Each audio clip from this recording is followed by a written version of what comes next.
professeur Didier Raoult. Où en est-on de l'épidémie et pouvez-vous tirer des premières conclusions au vu des données notamment de mortalité qui sont à votre disposition? Sur le plan de l'épidémie, on voit bien qu'on est au bout, donc on voit que petit à petit il reste que quelques cas sporadiques, mais enfin les choses sont en train de se résoudre. Ici, comme ailleurs d'ailleurs, hein, on voit que le nombre de patients hospitalisés en réanimation, le nombre de morts, le nombre de cas nouveaux diminue à peu près partout, et donc c'est en train de disparaître au milieu du printemps, comme c'était une possibilité non négligeable que ça arrive, et donc on voit ça diminuer, et c'était assez raisonnable. Sur le plan, du coup, le fait d'arriver au bout comme ça nous permet d'avoir une idée de la mortalité, de ce qui s'est passé dans les différents éléments, puisqu'il y a eu beaucoup de commentaires sur la différence entre notre stratégie et celle d'autres régions. Donc en France, le nombre de décès rapportés au million d'habitants, c'est pas mes données, hein, c'est celle de Santé publique France, c'est de 419 morts par million d'habitants, ce qui est beaucoup, avec des pics considérables, puisqu'il y a eu jusqu'à 600 morts par million d'habitants dans le Grand Est, dans l'Île-de-France 500 par million d'habitants, mais à Paris 759 morts par million d'habitants, c'est considérable. Pour vous donner une idée, il y a eu plus de morts en Île-de-France pour 12 millions d'habitants qu'il n'y en a eu à Wuhan, ça a commencé en Chine, pour 12 millions d'habitants aussi. Donc la gestion de l'épidémie en Île-de-France a été moins performante en termes de résultats que celle de Wuhan, pourtant, qui ont pris la toute première vague et qui ne savaient pas comment on traitait les choses. Alors, je ne vais pas comparer par rapport au reste de la Chine, parce que la mortalité est beaucoup plus basse dans le reste de la Chine que dans Wuhan, parce qu'au début, il y a une mortalité importante. Si on regarde donc à côté de ces 500 de la région Île-de-France ou 600 du Grand Est, dans la région PACA, il y avait 168 morts par million d'habitants. À Marseille, aux alentours de 140 par million d'habitants.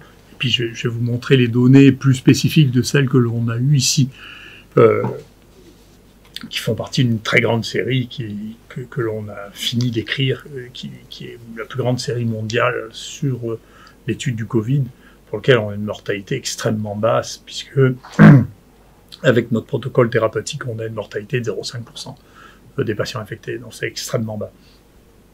Ce qui est intéressant, c'est qu'on aura tout entendu sur notre protocole, qu'on donnait du poison avec l'hydroxychloroquine, qu'on traitait que des gens qui auraient guéri spontanément, que c'était intéressant en particulier de regarder en termes de classe d'âge.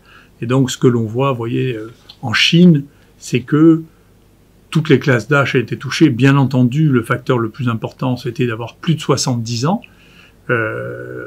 mais toutes les classes d'âge ont été touchées, et donc la moitié des gens qui ont été touchés avaient moins de 70 ans. Et il y avait y compris des gens qui avaient 20 ans. On a retrouvé la même chose en Italie au début. Les choses ont été corrigées après, et en Chine et en Italie, à partir du moment où on a pris des stratégies de tests et de traitement systématique. Mais on voit que le protocole était le même sur les 1000 premiers décès.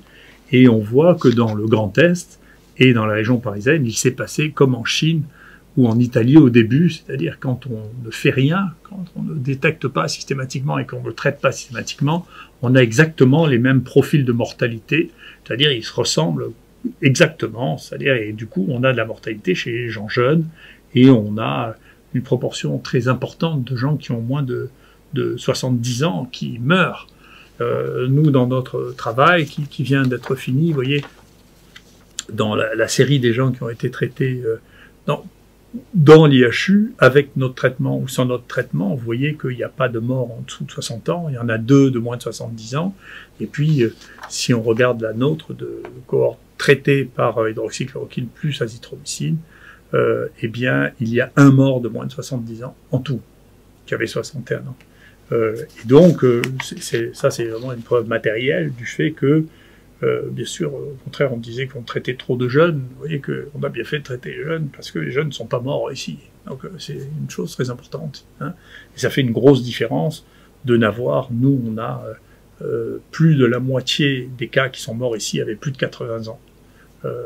Ce qui est différent des autres situations. Donc il y a vraiment une question qui s'est posée, de la question de la prise en charge le plus tôt possible de tout le monde, y compris des jeunes, qui module, qui entraîne une différence dans la mortalité générale et la différence dans la mortalité par tranche d'âge.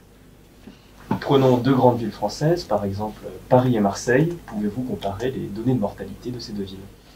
Oui, bien sûr, parce que les données sont publiées avec l'adresse du département. Pour Paris, ce qui est facile, c'est la Seine.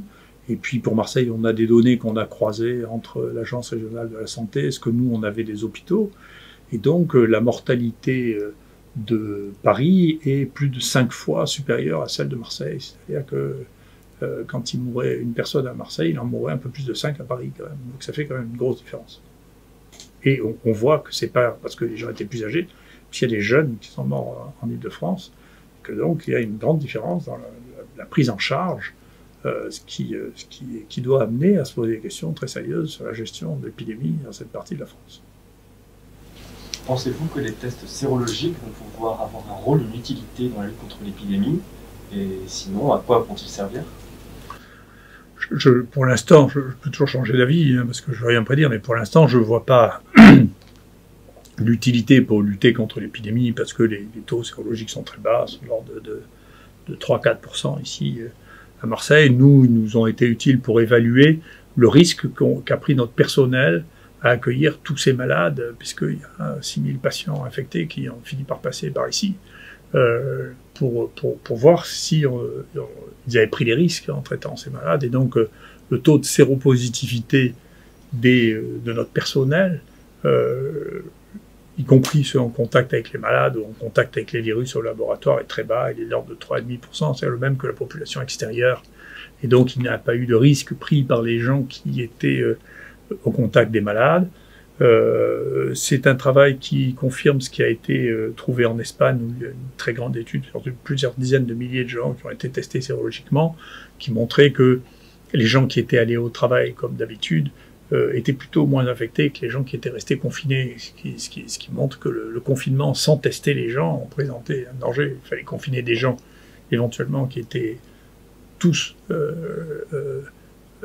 libres d'infection, mais pas les confiner avec des gens infectés. Ce qu'on voit dans les EHPAD, par exemple, c'est que dans les EHPAD où il n'y a personne d'infecté, où il y a plusieurs personnes infectées, on ne peut pas laisser une personne infectée au milieu de personnes non infectées sans qu'elle les infecte.